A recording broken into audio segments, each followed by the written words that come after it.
Hello, and welcome to another UK Column interview. My name's Debbie Evans. And for those of you that might not know me, I'm a retired nurse, I'm a past government advisor, I'm a mum, and I'm a granny. And that's why I'm particularly grateful to the three young men that have joined me today. Who's listening to you? What can you say? Who's watching you? What can you do? Is it okay to think? And if it is, if it's all right for us to think, what can we think about without repercussions? Do we live in 2023 or are we living in 1984? Many who are watching and who are regular members of UK Column News will know that we have been reporting on censorship, eradication of free speech, thought crime, and terrorism, counter-terrorism, domestic terrorism for many, many months and many years, actually. Brian Gerrish was first talking about Prevent. We're going to be talking about Prevent today. Back in 2015. But many people might not realise that Prevent came to my attention and very, very quickly to the centre of my radar because of the courage of three young men who have stood up and told their story about what they've been going through. Not only have they been telling the story, but they've been supporting one another. And I'm delighted, therefore, to introduce you to a very brave teenager called Saeed, who was looking forward to his further education, studying A-levels, and his life was completely changed. So first of all, I'm going to introduce you to Saeed, and we've blurred him out to preserve his identity because he has his whole life in front of him and there will be potential litigation ahead of him. And we've also blurred out his supporter as well to preserve his identity and confidentiality. So without further ado, let me bring on screen for a very brief introduction. Saeed, thank you so much for agreeing to speak to UK Column. Would you like to just briefly introduce yourself?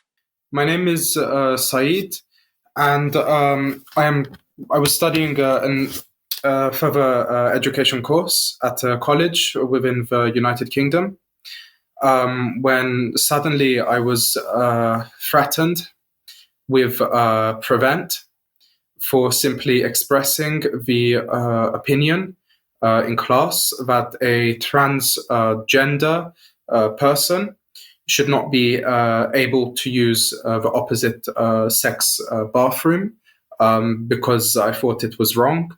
I don't have any hate towards any group or anyone, but I was just expressing this opinion. I said in class, the way I said this, I said, can anyone identify as any gender they want? The class was like, yeah, of course. And I said, okay. And can anyone who identifies as any gender they want use the bathroom of the sex they identify with? To a response I received, yes, of course. So then I said, okay, on that note, I identify as a girl and I will be using the girls' changing rooms. To which the class was like, what? You can't say that. Eventually, I was referred to the safeguarding lead of my college, who said that it was a transphobic comment. I said to her, this is not transphobic. I was just making a point about people using a different bathroom for nefarious reasons, which, has been the case many times, unfortunately. And then I was told that this is against the Equality Act. But if my college actually read the Equality Act, it doesn't actually mention anything about people who identify as a different sex being able to use different bathrooms. It specifically excludes that for obvious reasons. Of course, this is the law. And I then said, that my faith is of the Christian faith, and I do not believe in certain agendas going on today. People are free to believe that on their own time, but I'm not going to be taking part in this. No disrespect to anyone. To which I was told that my Bible is not relevant. I said, this is very offensive and this is a discrimination.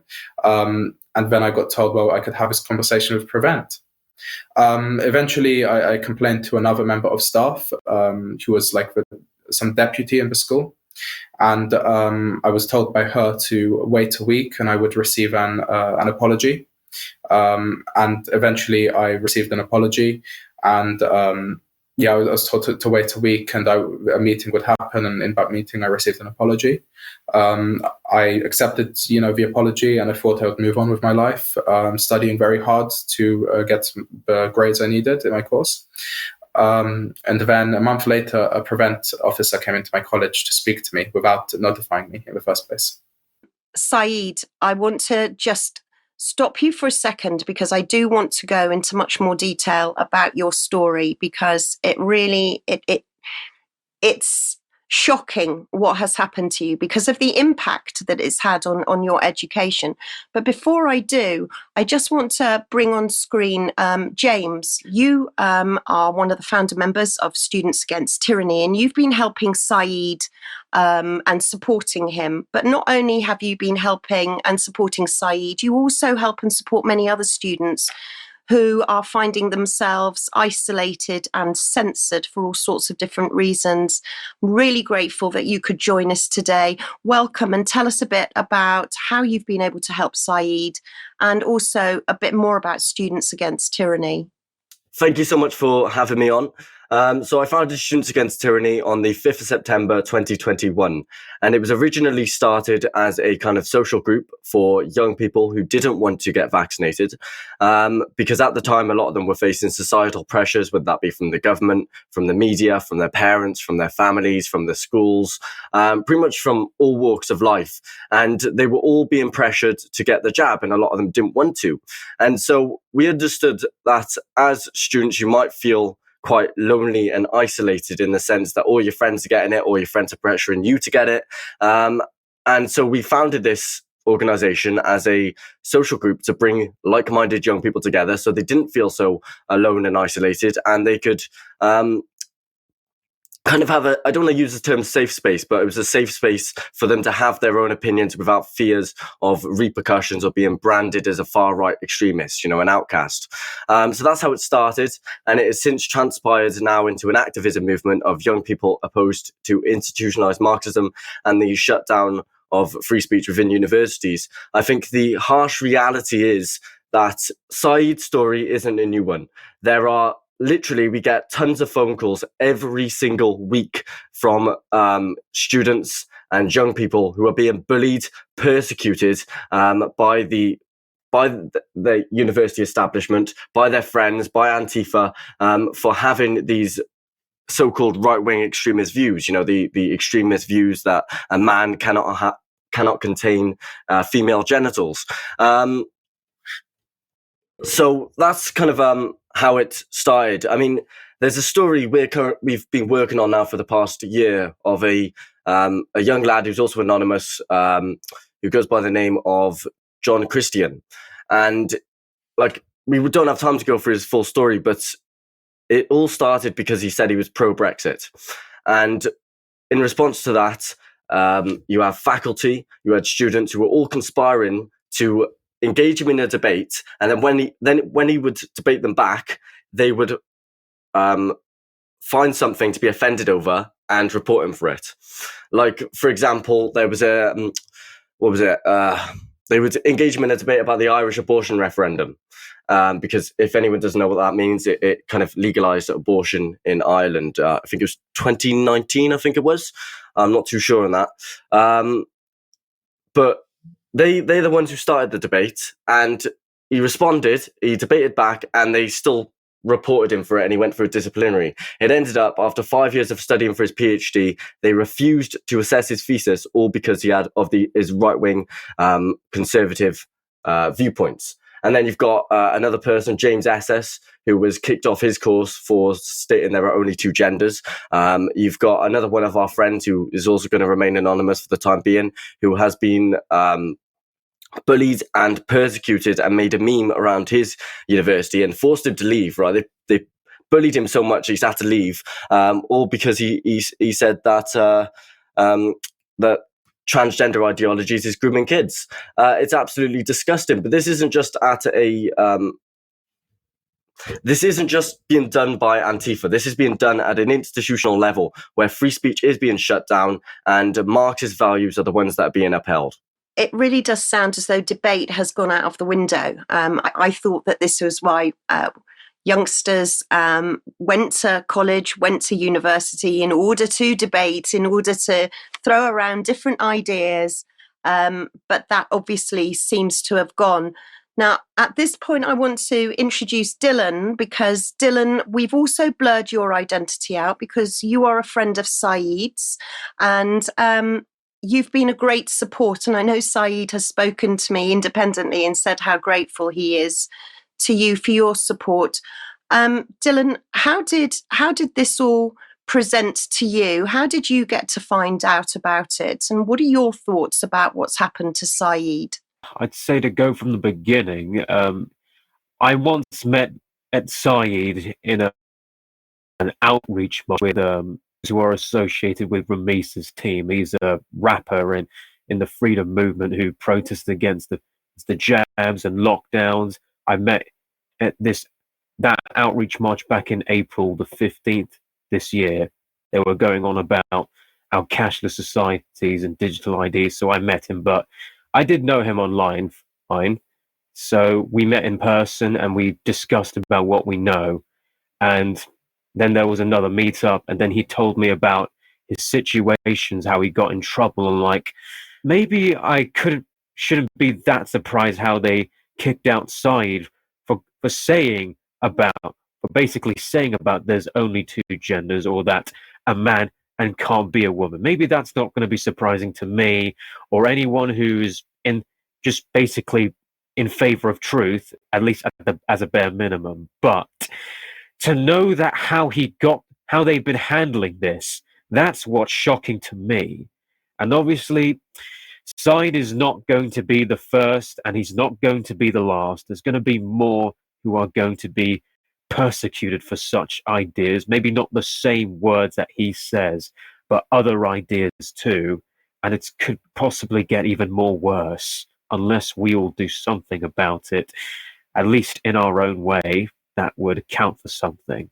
Yeah, I think very, very wise words there, Dylan. And, you know, we've only just scraped the tip of the iceberg with Saeed's story, because Saeed, take us through a bit more of your story, because it gets worse, doesn't it? They originally apologized to you, but it was conditional. You were asked to do certain things, weren't you? Tell us a bit more about what happened to you after you'd made these comments in class. So after that, I thought, panic over now. The college has, a representative of the college has kind of, unofficially apologized. I'm just going to go my way now. So I went my way, and then about a month later, this prevent officer comes, and the first thing he asks, really weirdly, was, I'll say what he said first. He said, "Hello, I'm from Prevent. There's no need to be worried. I'm not going to go and take you off now. Prevent is a scheme which blah, blah, blah." And I thought, okay, right. And then he said something which really stuck with me. And I thought, why would he associate this with me? He said, "Do you think there's a Jewish conspiracy to control over the world?" And I thought, what a weird question to ask. I said, no, I don't think, I don't have any hate towards any ethnic group. I said, no, I simply just believe that someone of a certain sex shouldn't be using the bathroom of an opposite gender for, nefarious reasons. And, which of course is happening a lot these days. And, then he went on further, and he just said that he just said that I should, change my opinions. I'm prepared for things like this. I know how to debate. But I was careful with what to say, because I know how, with Prevent, it all starts with like, oh, we're not here to hurt you, we're just here to listen. Then you say something, and then suddenly it turns into a bigger investigation. And I know how to deal with these people. So I was quite quiet, and I managed to get out of a meeting. I asked for his number, his badge number, and I've got it. But then what happened afterwards was it was just quiet for a couple months. I came into college, and until March of 2023, when all of a sudden I was forced to sign a behavior contract, which said that I would promise not to say anything offensive or irrelevant in class, and the college reserves the right to deem what is offensive or not. Of course, I had problems with this, and this was actually coming away from the topic which we talked about, and moving on to the topic of disagreeing with certain narratives around the world. In my one of my classrooms, there was a statue of Tony Blair in the back of it. And I made a comment, and I said, if we've got a statue of Tony Blair, who's, in my opinion, a war criminal, and who's done horrible things to many different people, I said, can we have a statue of Vladimir Putin as well? Like, what's the difference? One invades Iraq, one invades Ukraine. With all due respect, what's the difference? And I was told that, you can't say that. How dare you compare Iraq to Ukraine? I thought, okay, right. So then I was told about how that's an offensive comment, and I was accused of watching Russian state media in my spare time, right? Russia Today. And I was told, that I should sign it or else face disciplinary actions. And when I tried to protest, I was told, this meeting's ended, sign it or face disciplinary action. Of course, I didn't sign it because I am a man of principles. I have principles. And then, unfortunately, what happened a few weeks later was I was actually suspended for a comment I made in banter, and I maintain, it was in banter towards a young lady who happened to have, who happened to have a Jewish dad, or allegedly a Jewish dad. Bearing in mind, this girl had made several banterous comments of her own, and actually posted what was tantamount, I think, to inappropriate images of people under 18 on her Instagram account. I thought, it was just some banter which I engaged in, and it was a mistake I made, I admit, but I didn't really think that it would go as far as it did. So the college suspended me based on that, but then a few days later, they sent a letter saying that it's been clear transphobic comments have also been made. And I thought, this is quite weird now, because what I thought was a somewhat of a disciplinary reason has now turned into a political reason for suspending me.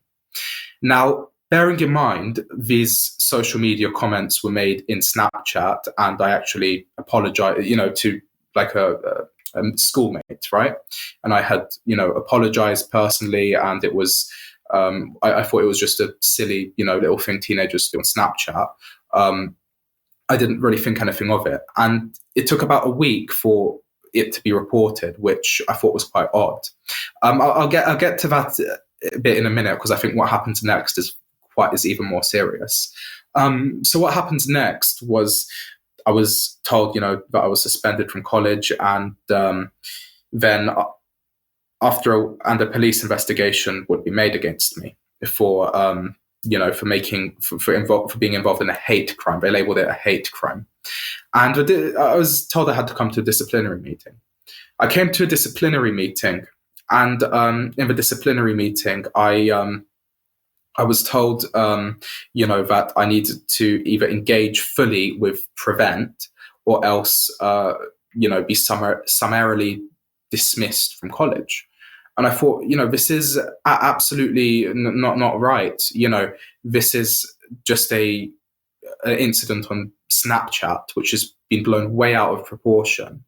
And I even stated myself that this girl who had made these accusations had actually goaded me to, engage in banter in the first place.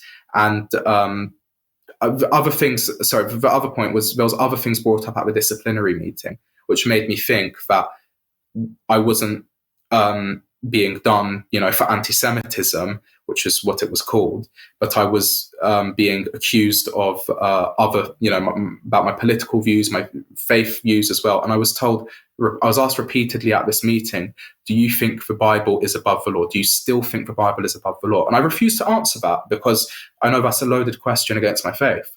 I was also told that I was told a bunch of accusations that I believe I'm a conspiracy theorist, and I'm not properly learning in class because I'm refusing to believe what the teacher teaches and instead, forming my own opinions based on what I read online. I was accused of many things, which I'm actually there's so many of it, I'm struggling to recount them all because it was a very traumatizing event. And then I've realized, the direction the meeting was going in. It was essentially, the college forcing their opinions on me.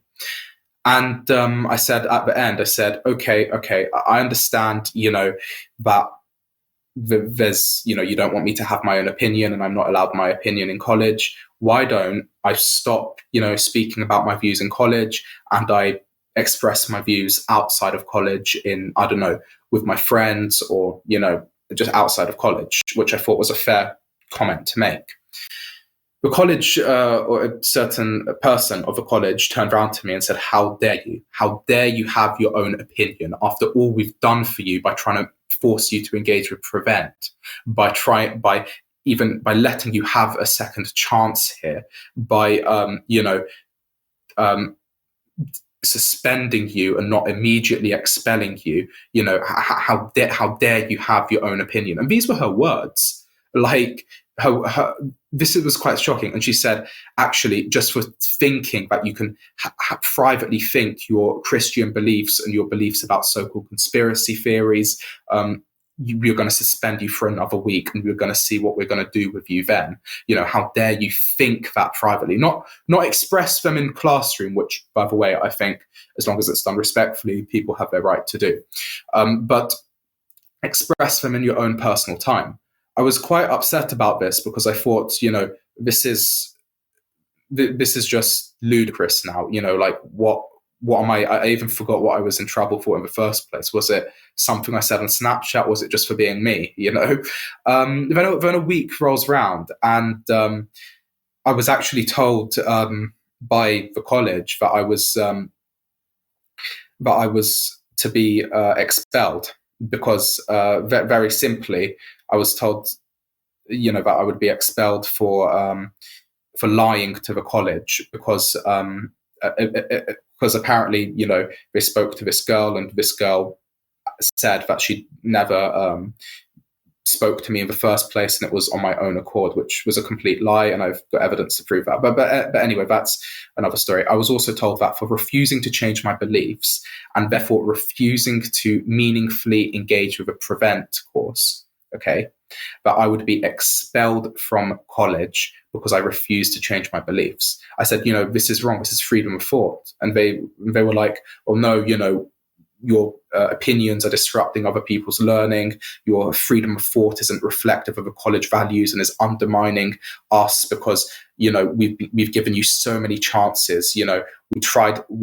They actually thought they were being nice by making me sign a contract and forcing me to engage with Prevent. They said, well, we're being nice to you because we're trying to get you to see the error of your ways by doing that. And they said, how could you be so ungrateful to us? This really reminds me of what, the Soviets did or what, many regimes around the world would do to innocent people who protest against them. And this is happening in the UK. So I protested and I said, this isn't right. Then a day later, I got a formal email to say that, you're being dismissed now for saying these, for using to change your opinions and for a bunch of other things. And the tone of the letter actually changed to say that, well, we just don't think the college is the right place for you. Because this is what, if you look at the people who commit many horrible crimes, they initially are very proud of their attacks. But then when they've realized that they're getting criticism for it, they suddenly say, oh, well, we never did that in the first place, or it wasn't like that. Look what the other person did. This is exactly what my school has been doing to me. They've been saying they've committed awful civil liberties violations against me, and are now claiming that, oh, well, it just didn't work out for you at college. It didn't work out for you here. And they actually sent quite a patronizing email to say that, oh, by the way, we know we've scuppered all like your life. The tone of it was like, yeah, we've scuppered all like your life plans and everything now, but feel free to come drop by college for a careers interview appointment, which I thought was so patronizing. My mental health was really at a low point here. I was even, contemplating suicide based over what has happened to me at college. And I was told, quite mockably by the college, why don't you just get a job? And I thought, this isn't, I had plans to further my education, to study a further education course. And now this has happened, which is absolutely disgraceful. Saeed, can I just jump in there? Because I think it's really important that our audience knows. I mean, they're hearing it for themselves. And clearly you are a very intelligent, articulate, measured young man, and you're absolutely right when you say, this appears to be thought crime. You're being punished for thought crime. But I just want everybody to understand that you were predicted A grades, weren't you? I mean, you had big ambitions, and you've just suddenly been expelled, and you've had to confront a prevent officer that I'm presuming you weren't told was going to come and visit you. What actually happened? Were you in class? Were you suddenly summoned? Or how did you meet that prevent officer? And did you find out who the prevent officer was? And let's remind our audience that prevent, the prevent scheme, the prevent system is to prevent young people from becoming radicalized, and they do an awful lot of work with the Home Office, counter-terrorism, domestic terrorism, if you want to call it that, and they look at extreme right-wing views. So all of a sudden, you're just expressing an opinion, which is your right to do, and then you get a prevent officer. How did this suddenly happen, and how were you informed of this? I wasn't informed. My parents got a call the day before saying that not even a prevent officer, just someone by the name of so and so will come into my college. And my dad was obviously confused about this, and he told me, "Oh, apparently you've got a meeting with so and so at college." I thought, okay, I haven't heard that name before. Maybe I don't really know what that is. So I came in, and this prevent officer was there, and he introduced himself, and that's what happened. My main concern is, I'm a law-abiding citizen. I don't, have involvement with, the government, the police. I don't, really understand why this has happened to someone who's just expressed his, Christian opinions at school. Eventually, just a bit more about prevent. A few months later, as a condition of coming back to college, because what the college did was they kind of trapped me with forcing me to engage with prevent, and then suddenly pulling the plug and saying, well, actually, you can't come back. So I really wanted to go back to college to finish off my courses. So I said, yes, okay, I'll do anything. I'll engage with prevent, despite, begrudgingly. But yeah, okay, if it means going back to college, to getting my courses, because I didn't really have a choice. I was kind of, forced to do it. So with this prevent guy, he actually came around to my house, and the tone of because there was two meetings, the first meeting and the second one a few months later. The second meeting, the tone was very different. He was visibly, like, his manner was different. He wasn't so, cocky and proud and I think I'm better than you sort of person. He was quite apologetic, and he said, I'm very sorry to hear what's happened at your college. And he actually said that I'm not here to get you to change your opinions. I just want you to see the other side of things. And he actually said that, his words were, Prevent doesn't deal with conspiracy theories. People could have their opinions. People could go on protests. People could do all of these things. We just want people to understand that there's a lot of misinformation out there on the internet, and just to research both sides before you come to an opinion. Now, that's a far cry from, saying, well, do you believe there's a Jewish conspiracy to run the world? That's a bit of a far cry from it. And that kind of gave me the impression that there's been some misunderstanding maybe between my college, Prevent, and the police or whoever, and someone somewhere has messed up. If Prevent are apologizing to you, saying that well, we're very sorry for what's happened at your college, I think I know the college has messed up big time. If Prevent are saying that, then something very nefarious and something very I would say quite evil has gone on behind the scenes for that to happen. And also, Saeed, I've got to come back to your mental health, because you've already said earlier on in the interview that your mental health suffered and that at some point you did feel suicidal, and that's extremely troubling. And thank goodness you're still here to tell your story.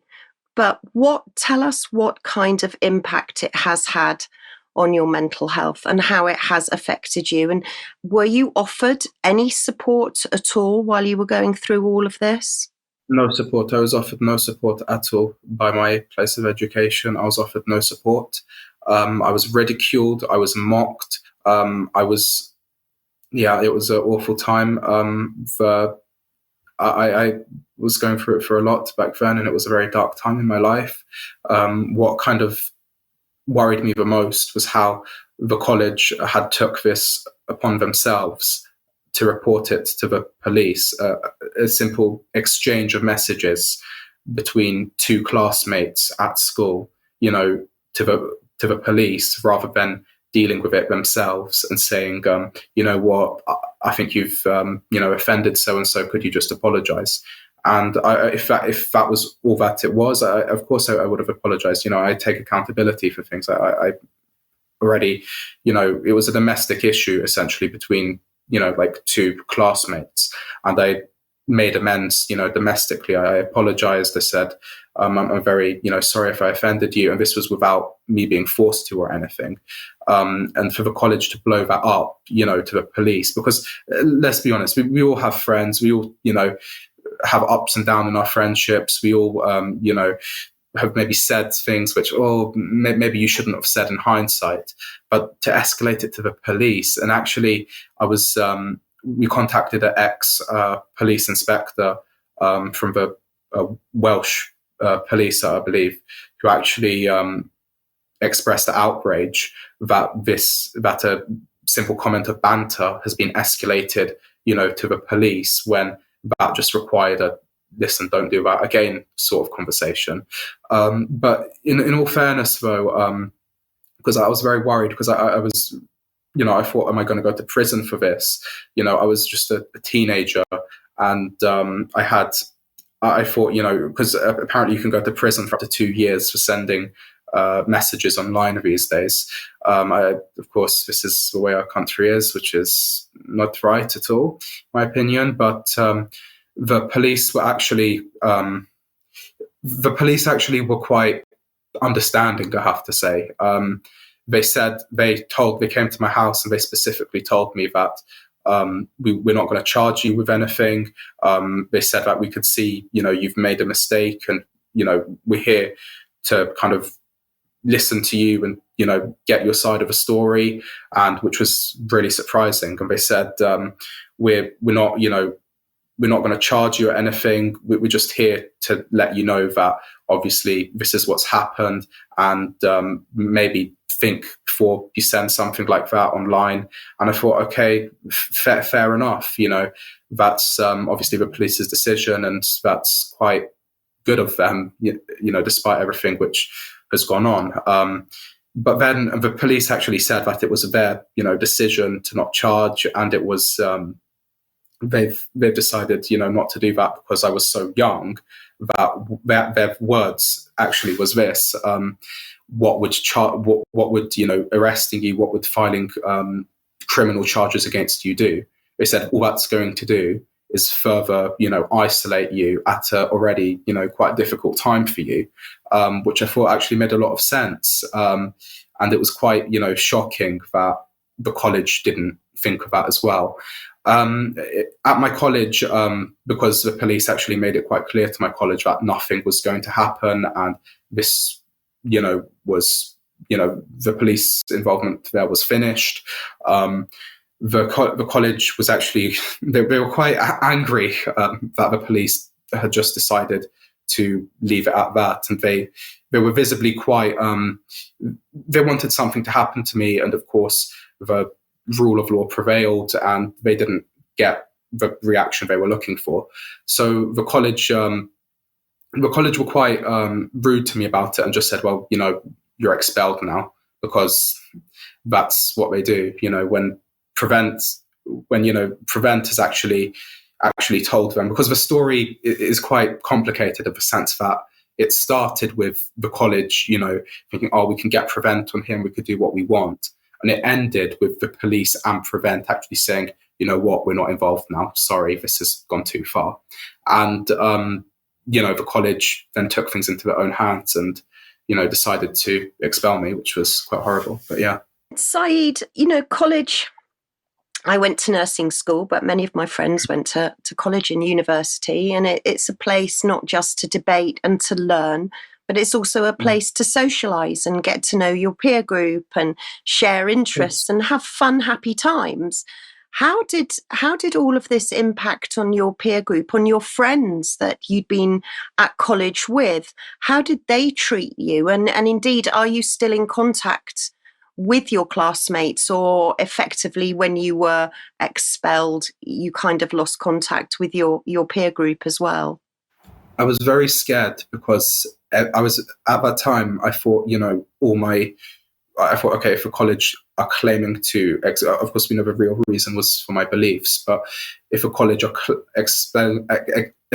expelling me and claiming that it's because of a message I sent online, I thought, how many, other messages have I, maybe sent online, or how many other, I guess, Instagram posts of political kind of background have I posted, or political tweets, which, the college might get a hold of. And in one of the disciplinary meetings, they actually accused me of talking about Andrew Tate, which obviously I have no recollection really of showing support for Andrew Tate. And it was everything which kind of I posted was getting back to them, which made me kind of come to the conclusion that some student at my school was essentially being a snitch and reporting things because, they don't like me. And I was very scared because I thought, are all my friends turning on me? What was happening? But I had to so I just made sure, maybe don't speak to as many people and only keep a few close friends, which, looking back on it, was probably the right thing to have done in that climate. I've got, I'm still in contact with a few close friends from the college. I remember quite, I think quite fittingly at the end of all of this was the fact that the college likes to talk about diversity and inclusion, but of course, you don't include me kind of thing. But two Muslim boys who know that my religion is different from theirs, okay, actually stuck with me throughout all of it, were always messaging me to support me, always made it clear that they're my friends and, they're going to support me, and actually made sure that, I was all right throughout all of this. And if a college wants to talk about diversity and inclusion, then they should take a page out of, maybe their own students' books, who are putting aside, their religion to go and help someone of an opposite, religion. And I think that's quite, ironic that all these big institutes which go on about, wokeism and inclusion and diversity are actually doing the opposite. And yeah, it's just something which I'd never forget, really. And I'd like to say thank you to your two friends, your two Muslim friends as well, for supporting you, because I think you shine a beacon of light into how things should be done. We've talked about Prevent a lot on UK Column, and how basically any one of us could end up with somebody at the door just like you did. But explain to us how it escalated to the police, because Prevent officers, as far as we're aware, can be anybody from a local authority official to a health official to a professional. So when did this jump from Prevent to all of a sudden you ended up, did you open the door and the police were suddenly at the door? Prevent was initially essentially dealing with my controversial opinions, and I told them point blank, I'm not interested.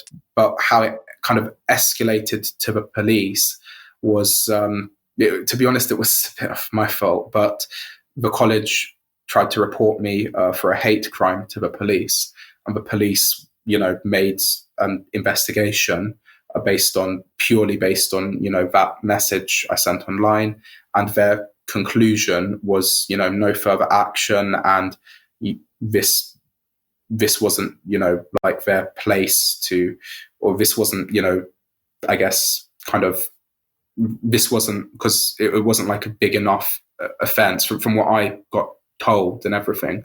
This wasn't a big enough offense to make a arrest or anything. And it was very quick. Within 2 weeks, it took 2 weeks for them to contact me, and the only contact I had with the police was a knock on my door to say, are you aware there's been this investigation which the college has reported? We just want to get your side on it. And then within about an hour, they said, yeah, it's quite clear that this was just a simple, teenage, and this is our opinion on it.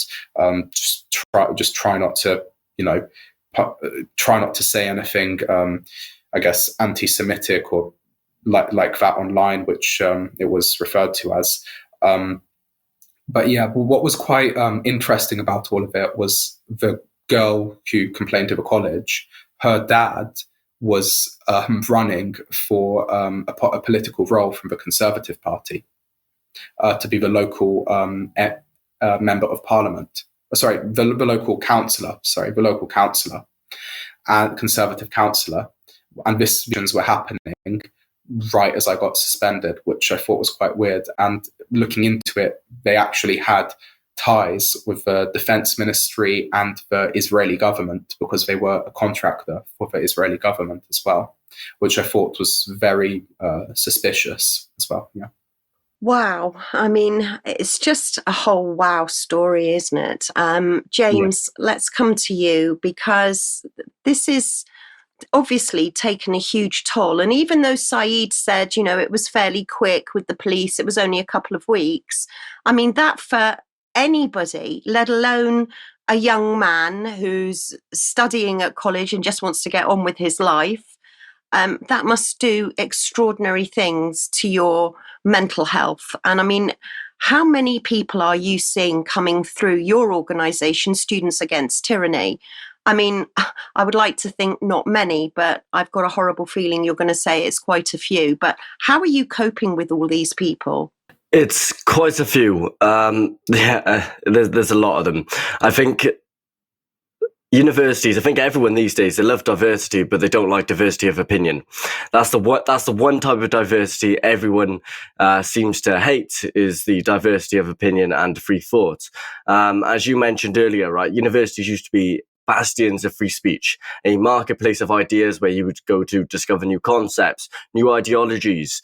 Whereas these days it's the complete opposite. You walk around the Freshers' Fair and all you see are left-wing societies, like, for example, Bradford Student Union, they have an Afghanistan society, an LGBTQ society, an Islam society.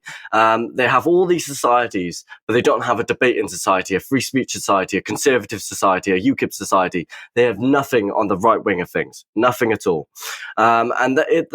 That seems to be a growing theme among every single university.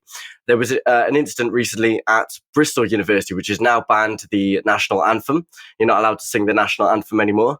And what else did they do before that? They actually banned the army from promoting themselves on campus. The army wasn't allowed to be there either. Yet you can have all of these very left-wing societies which promotes diversity and inclusion and all of that. So it seems you can have any opinion as long as it goes with the status quo. And the concerning part of this is because a lot of people, they'll be asking themselves, well, how does this concern me? Well, if you look at any communist regime, and Saeed mentioned them earlier, if you look at the Khmer Rouge, Mao's Cultural Revolution, the Bolshevik Revolution, the Vietnamese Revolution, every single Marx-inspired revolution of the proletariat, they always utilize the work of the students, primarily through ideological subversions, the demoralization of the West. But every single communist regime throughout history, and that's no exaggeration, every single one of them utilized students to their advantage. And the concerning part is that's how they started, right? So if that's how they started in, I don't know, in the Bolshevik Revolution in Russia or the Mao's Cultural Revolution in China, which both were equally responsible for millions and millions of deaths, then and that's now being done in the UK, that should be concerning to everyone, that what's happening right now is a communist style revolution that is aiming to implement a dictatorship of the bourgeois. So that's what we're seeing right now, and that's what I think the kind of shutdown of free speech is orientating. I think we're heading down a very scary path of communism, fascism, a fascist utopia. And the only way we can stop this is by reverting universities to how they used to be.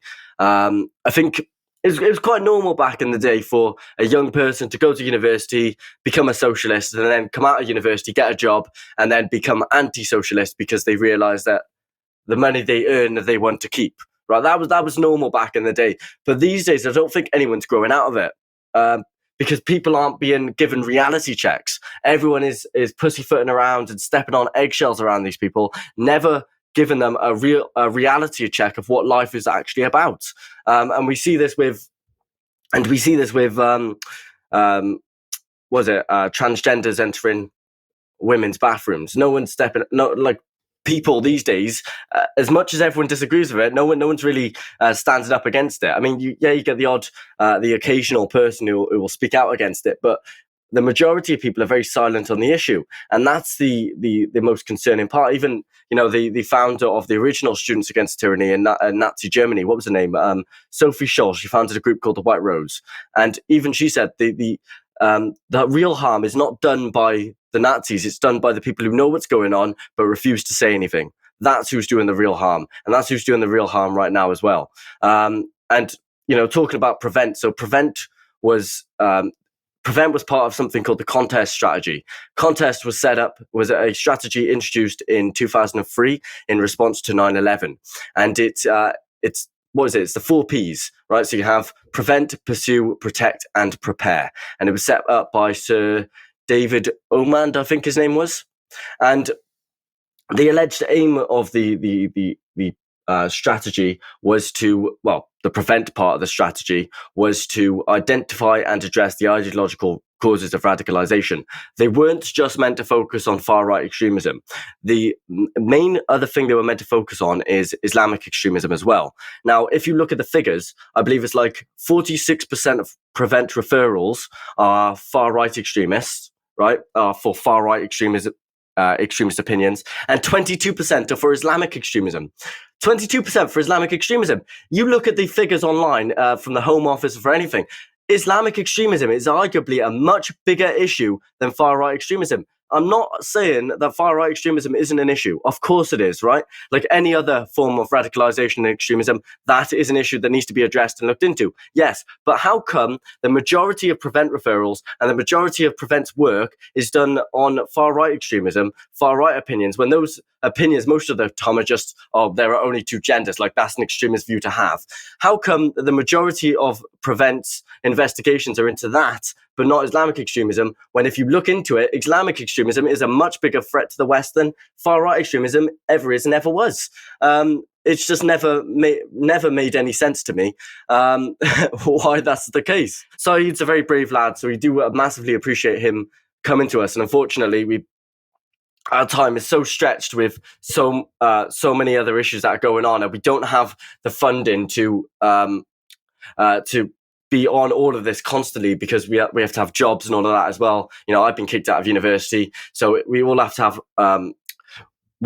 to fund this ourselves, so it becomes very expensive. Me and Dylan actually went to visit Saeed recently at his college, and we handed out leaflets to, I think, the majority of students there, which was absolutely fantastic. I mean, a few threw them on the floor as to be expected, but it was an absolutely great day. I think Piers Corbyn came down as well, and a few others as well. So it was an absolutely fantastic day, and we did a lot of outreach to young people, which is what we're trying to do, is outreach. So if you do want to join Students Against Tyranny, which you can do for free, it's studentsagainsttyranny.com/join, where you can join myself, Saeed, Dylan, and all the other students that we've got in our ranks, and fight back against what is going on campus.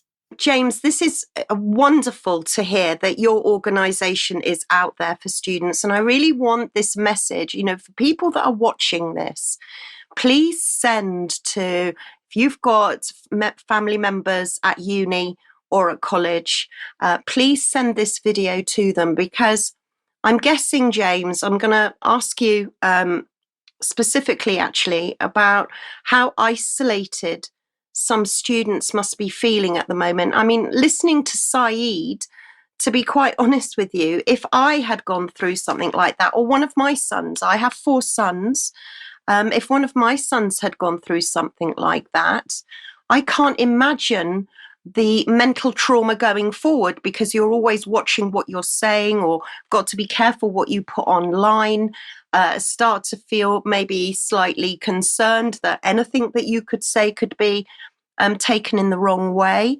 I mean, how is this affecting students? I mean, you're obviously not able to help with regards to mental health.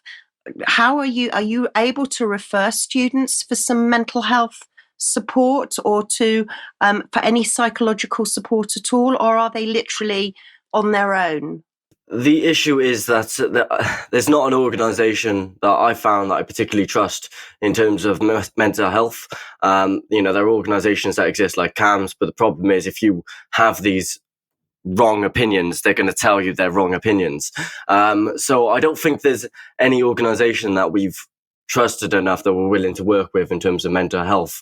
But I'll tell you the story of, there's a young lad we've been working with in London who goes to a liberal arts college. These two know who he is, and he called me. I think he was only at university for a week, and he called me because apparently it had been leaked who he was or something. Leaked, everyone knew what his opinions were. They were turning him into a meme. He was getting messages all the time. I think he had a few death threats from Antifa as well. And he said he never felt so alone. In his student accommodation where he lived, there were, again, members of Antifa there as well, literally living next door to him. And he was made to feel like an outcast. He was completely persecuted and bullied for having these conservative viewpoints. He's actually left university now because he said they never felt so alone. Now, during this time, he actually had a message off one of our other friends who claimed to be working with who claimed to be working with the kind of teachers at the university. And this person had been in contact with us for a while and was letting us know, oh yeah, someone's actually reported this guy for saying that all LGBTQ people are pedos, which is something he never said, right? But we later found out that the guy who told us this is actually a member of Antifa who infiltrated Students Against Tyranny. So we actually have a lot of messages all the time of young people who are feeling quite lonely and depressed over feeling like they have so-called wrong opinions. And it's definitely not on. It's a massive issue. I mean, everyone wants to talk about Mental Health Awareness Week and mental health this, mental health that. So, I've got bipolar disorder, and they like there's videos online of like women listing like 7 different seven different mental health disorders that they've apparently got. Like they're like listing them like they're a superhero. Do you get what I mean? And that's something we see a lot at the moment. It's this very, very victim mentality where it's popular to have these mental health issues, but then someone who does actually have it that's caused by the far left, and for some reason no one wants to talk about it. But unfortunately, it's a very big issue among campuses where where students are being bullied for having these opinions. And I mean,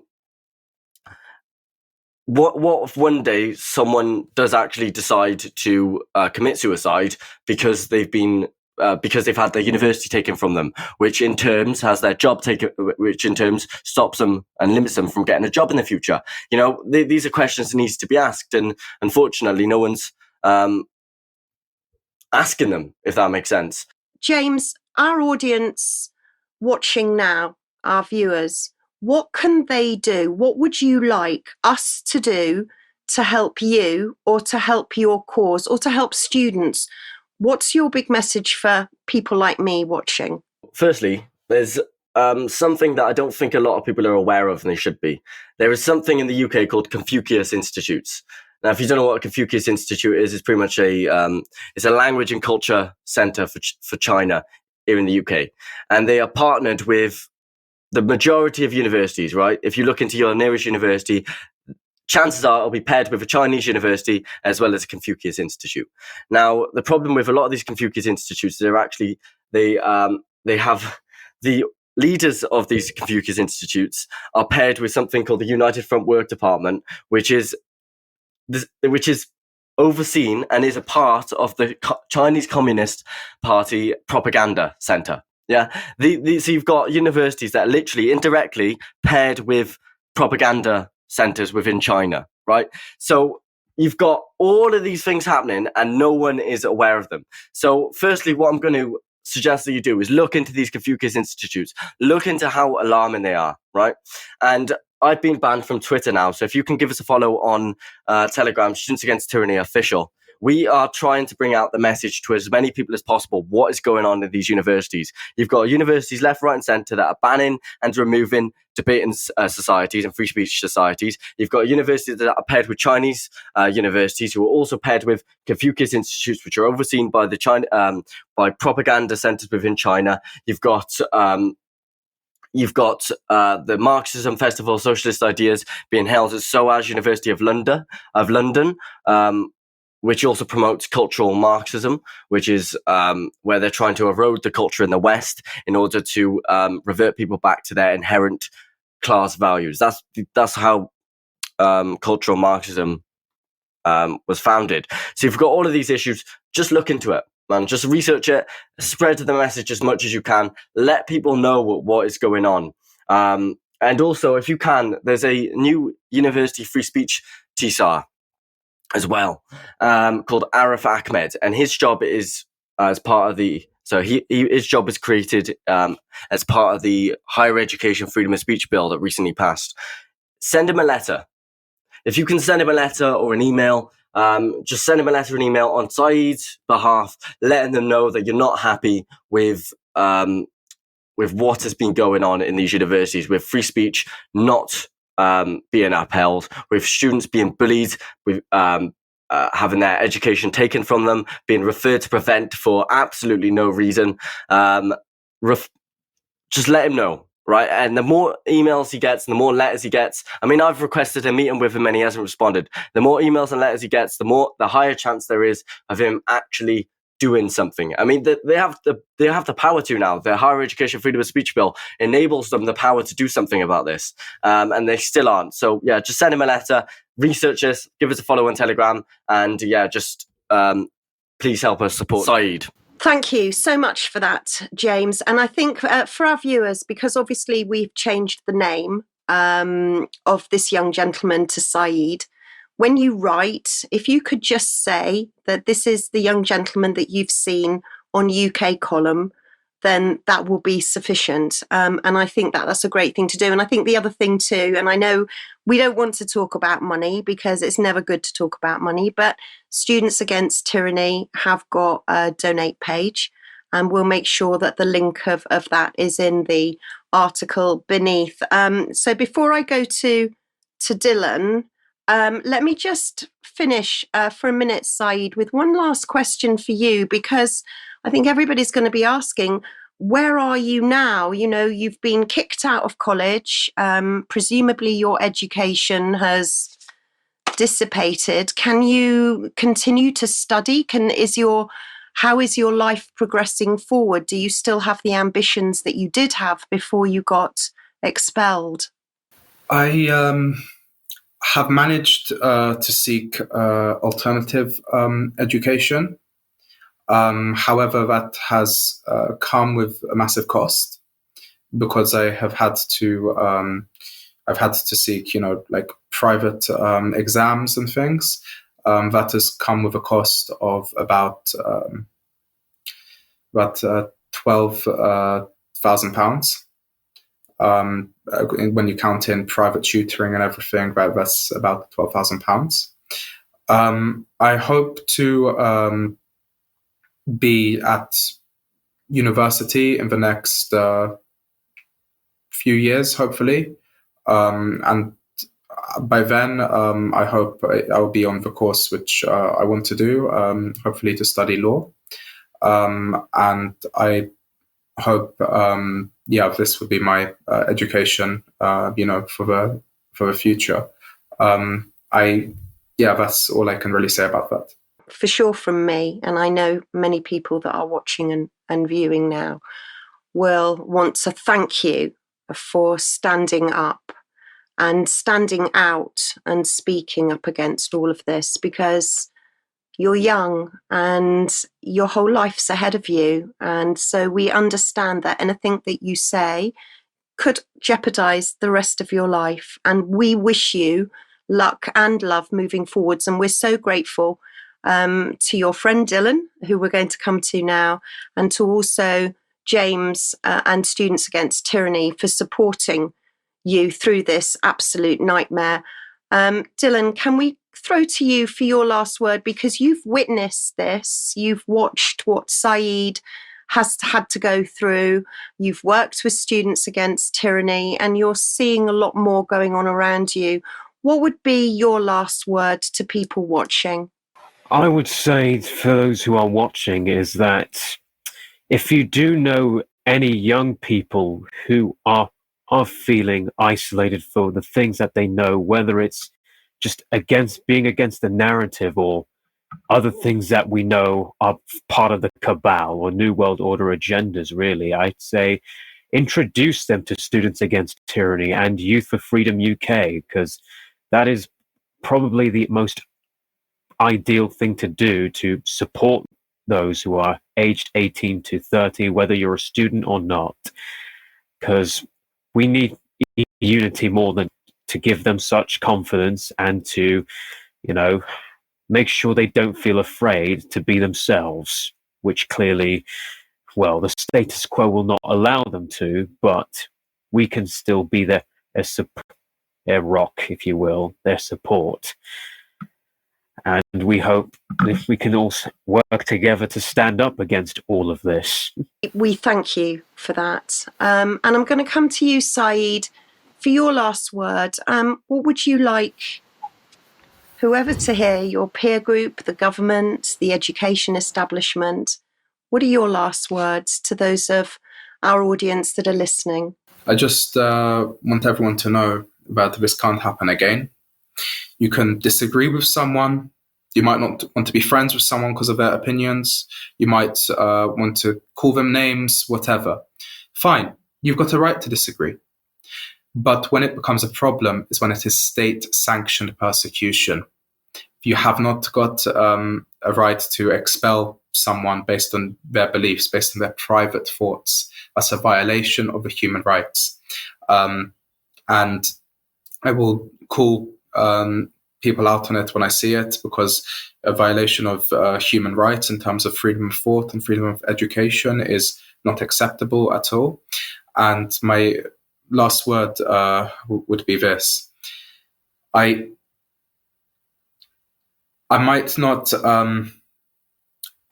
agree with everything someone has to say, but I will die for their right to be able to say it. Thank you. Bravo. And James, for all of our wonderful students all over the country, your last words for them. All I have to say is, don't be afraid. Don't let them bully you. At the end of the day, and this goes to the people who don't agree with what I have to say here as well, you're going to go through life not agreeing with everyone. And that's something you need to get used to. You may sit here now and cry over getting misgendered, over someone using your wrong pronouns, but you are going to go through life when you enter the workforce dealing with people who disagree with you, who you don't like. That's just a fact of life. To then run around calling for their free speech to be cancelled, for their voice to be silenced, for them to be fired from their jobs, just purely because you disagree with them, is disgraceful. And one day you will get that reality check, that not everything is going to go your way. But to the students who do agree with us here, don't be afraid. Don't let them bully you into submission, into shutting up. Your voice matters, especially here at Students Against Tyranny. The more of us that stand up and speak out against what is going on, the likelihood decreases of them being able to continue down the path we are headed. As Saeed said as well, you may not like what someone says, but you should defend their right to say it.